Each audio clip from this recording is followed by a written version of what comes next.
तो सर, राजनीति के बारे में इस कमरे में जितने भी नौजवान बैठे हैं, उन्हें ये लगता है कि या तो यहाँ पर या राजनीति में घुसने के लिए या तो पैसा बहुत चाहिए या फिर कोई ऊपर का सपोर्ट बहुत चाहिए। बट आपके पिताजी फौज से आए, खेती करते थे, आपके पास ऐसा कुछ भी नहीं था। तो ये सफर, एक मुख्यमंत्री तक का सफर कैसे हुआ?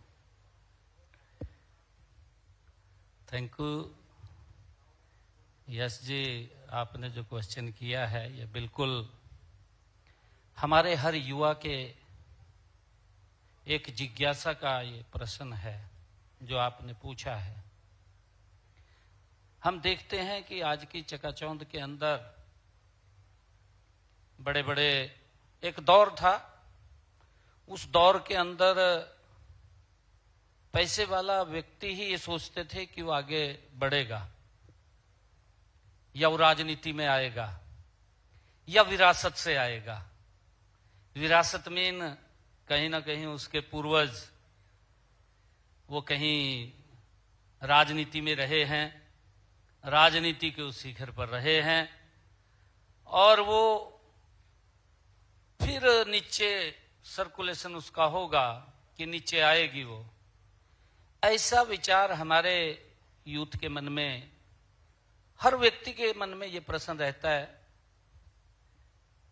परंतु यश जी, मैं आपको बताना चाहूंगा कि मैं एक साधारण परिवार से, आपने जैसा कहा है कि आप ये जानकारी लेकर के आए हैं, पिताजी आर्मी में थे, उनके साथ भी मुझे अलग अलग, क्योंकि आर्मी में फैमिली के साथ रहने का अवसर अलग अलग स्थानों पर मिला भी है। और उसके बाद जब मैं राजनीति के अंदर पार्टी के अपने कार्यालय के अंदर एंटर किया संगठन के माध्यम से, तो वहां पर मैं काम करता रहा और कभी मन में कोई इस प्रकार की इच्छा या अपेक्षा भी नहीं थी।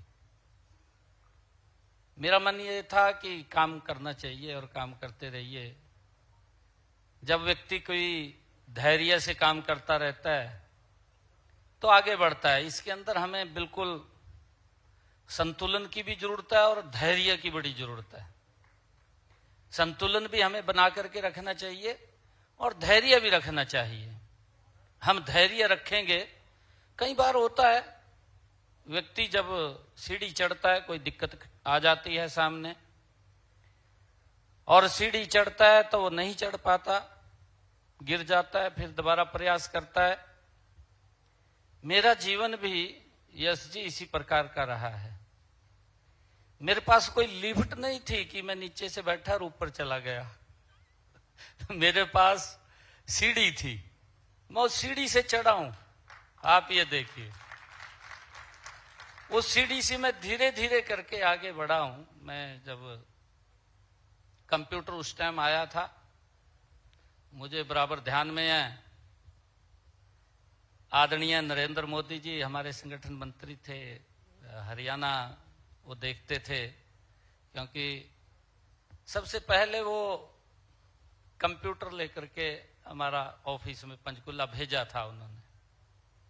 पहली बार मैंने उसको ऑपरेट किया, कई प्रकार की बातें भी थी।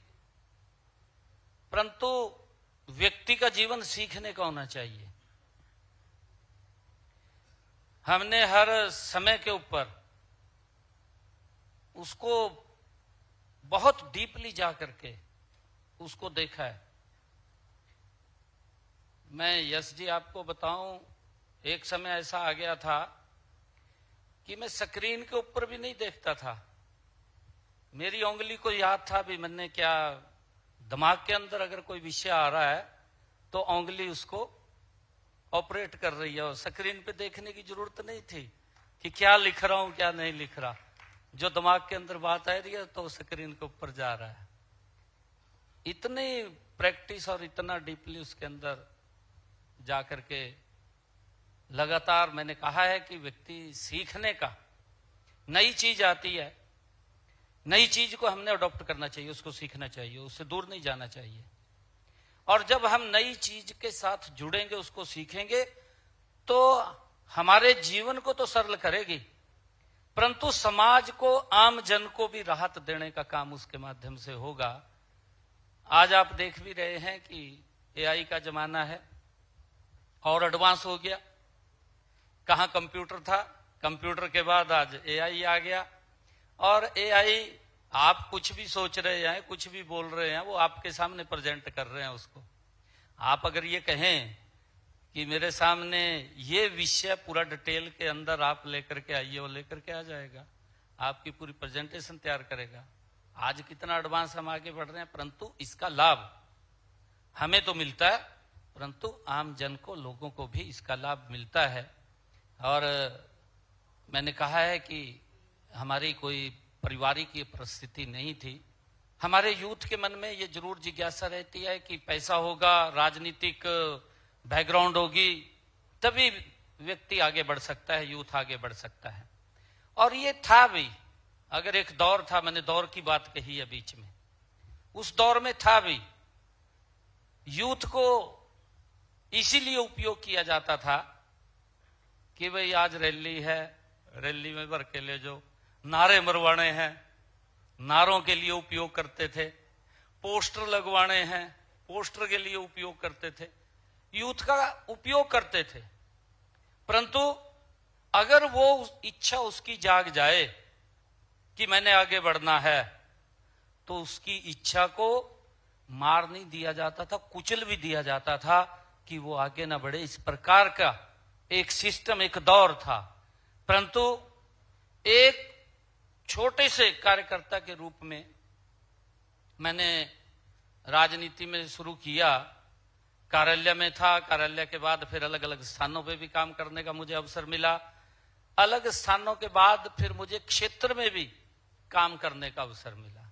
और मैं बताना चाहता हूं, जब मैं पहली बार क्षेत्र में गया तो मेरे को यह कहा गया कि आपने चुनाव नहीं लड़ना, आपने चुनाव लड़वाना है।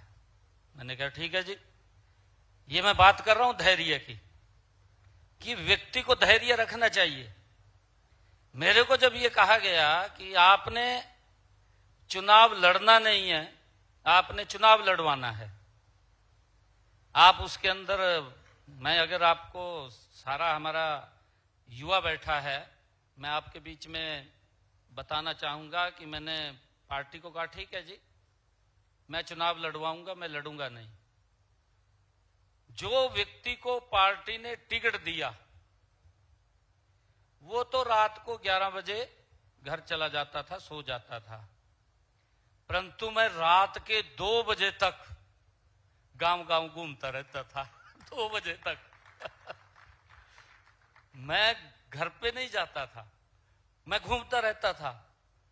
पार्टी के लिए बात करनी, किसी को मिलना, किसी से जोड़ना, ये लगातार मैं, नीतियों के बारे में बताना, मैं लगातार काम करता रहता था। और जब फिर 2009 के अंदर विषय आया, 9 के अंदर मेरे को कहा गया कि आपने चुनाव लड़ना है। मैंने कहा ठीक है जी, चुनाव लड़ेंगे। तो मैंने तैयारी कर ली अपनी। मेरे पास पैसा भी नहीं था। पैसा, जो आप कह रहे हैं कि मैंने जो बात कही है कि पैसे वाला ही चुनाव लड़ सकता है, मुझे खुशी है कि समाज ने ही मुझे चुनाव लड़वाया। मेरे पास 1 पैसा भी नहीं था। लोगों ने पैसा दे करके अपने आप ही, जहां भी कोई खर्चा था उन्होंने अपने आप किया। परंतु जब मैंने पहला चुनाव लड़ा, मैं आपको बताना, इस प्रकार की परिस्थिति थी। मैं लोगों के बीच में जाता, जब लोग, मैं जाता था तो इकट्ठे हो जाते थे गांव के लोग, पता लगता था कि वो आ रहा है। जब मैं जाता था, बात रखता था तो मेरी बात को सुनते भी थे ध्यानपूर्वक, और सुन करके एक बात बोलते थे। कहा भाई छोरा तो ठीक है, कहा पार्टी का हिसाब किताब नहीं है, ये बात मेरे को बोलते थे। मैं उनको बोलता था, मैं कहा जी अगर आप मेरे साथ लग गए, बाद में बातचीत करते थे बैठ करके, उनके बीच में बैठ जाता था मैं, खाट के ऊपर ही। तो मैं उनको बोलता था कि अगर आप मेरे साथ लगेंगे तो हिसाब किताब बन जाएगा। और 2014 के अंदर फिर मैं दोबारा जब चुनाव लड़ा, बहुत बड़े मार्जिन से मैं चुनाव जीता, तो वही लोग सारे मेरे साथ लगे और हिसाब किताब बना दिया। ऐसा हिसाब किताब बना कि आज मोदी जी के नेतृत्व में भारत कहां पहुंचा है। कल्पना कीजिए 2014 से पहले की भारत के ऊपर आप नजर उठा करके देखिए किन चीजों का अभाव था।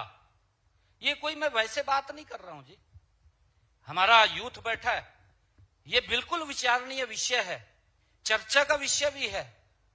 2014 से पहले हमें अवश्य देखना चाहिए। 2014 आज 2026, एक जनरेशन बदलती है जी, पूरी जनरेशन बदलती है। जब 2014 था, आज 2026, हमारा यूथ उस टाइम मेरे ख्याल से होगा 8 साल का होगा, 10 साल का होगा।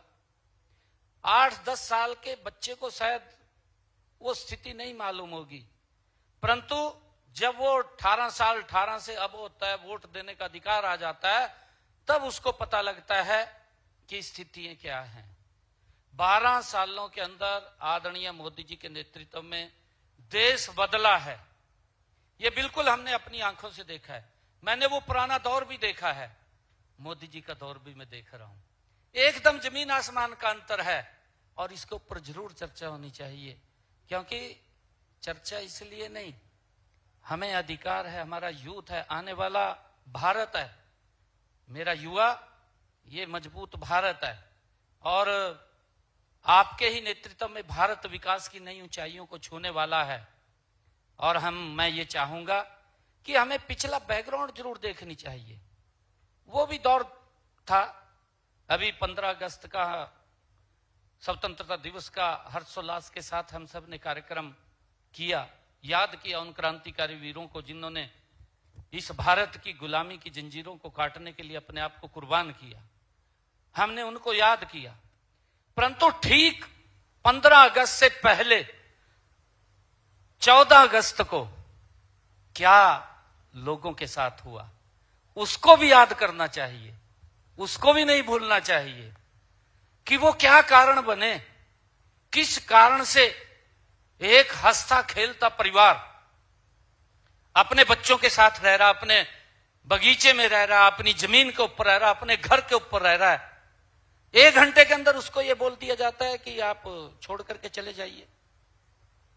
क्या बीती होगी उसके ऊपर, उन बच्चों के ऊपर क्या बीती होगी, क्या स्थिति हुई है।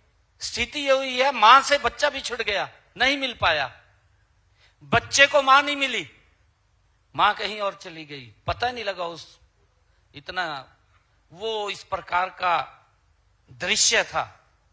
हमें बिल्कुल उसके ऊपर चर्चा करनी चाहिए। यश जी, आपने अच्छा कहा है कि मैं यही बात कह रहा हूं कि ये जरूरी नहीं है, व्यक्ति की विल पावर, व्यक्ति का इच्छा शक्ति और व्यक्ति का विजन। स्वामी विवेकानंद जी ने कहा है ना, उठो जागो और जब तक लक्ष्य प्राप्त ना हो तब तक रुको मत। ये स्वामी विवेकानंद जी ने कहा, उनसे हमें इस बात की सीख मिलती है। और हम अगर कोई लक्ष्य निर्धारित कर लेंगे, मैं ये मानता हूं जी, यश जी आपने भी कितना बड़ा साम्राज्य खड़ा कर दिया। आपकी आयु में अभी मन से बता रहे थे 26 साल, और आपका एक विजन था, उस विजन को आपने कितना आगे बढ़ाया है इस छोटी सी उम्र के अंदर। आपके पास विजन था, आपके पास वो नीति थी, आपके पास वो सोच थी, और उस सोच को आपने आगे बढ़ाया। मैं आपको बधाई देता हूं। ये अगर कोई भी युवा लक्ष्य निर्धारित कर लेगा, मैं नहीं मानता जी वो अपने लक्ष्य पे ना पहुंचे, वो पहुंच जाएगा। उसका विजन है उसके सामने, उसको और इधर उधर दिखाई नहीं देता। अगर इधर उधर देख लिया तो अपने रास्ते से ओझल हो जाएगा, वो रास्ते पे नहीं बढ़ पाएगा। अगर कहीं भी इधर उधर देखा, अगर आपका लक्ष्य ठीक है तो आप अपने लक्ष्य को जरूर प्राप्त करेंगे, ये हमें पूरा विश्वास है। मैं आज यही कहना चाहूंगा युवा साथियों को कि पैसा मायने नहीं रखता, साहब आपकी मेहनत मायने रखती है, आपका विजन मायने रखता है। आप जब पसीना बहाते हैं, तो आज अगर देख रहे हैं दुनिया किस गति से बदल रही है, ये किसी का विजन है जी। किसी व्यक्ति ने एक बीज रोपा है, उस बीज अंकुरित हुआ है, अंकुरित होकर के वो वट का वृक्ष बना है। ये हम सोचते हैं कि थोड़ी देर के लिए कल्पना कीजिए, जहाज ऊपर उड़ रहा है, कल्पना है ना किसी व्यक्ति की, बिल्कुल बिल्कुल सर। किसी की सोच है ना जी। उड़ रहा है, ऊपर जा रहा है। तो ये हमारा लक्ष्य है जी, और हमने उसको स्ट्रेस करके उस लक्ष्य को निर्धारित करके आगे बढ़ना चाहिए।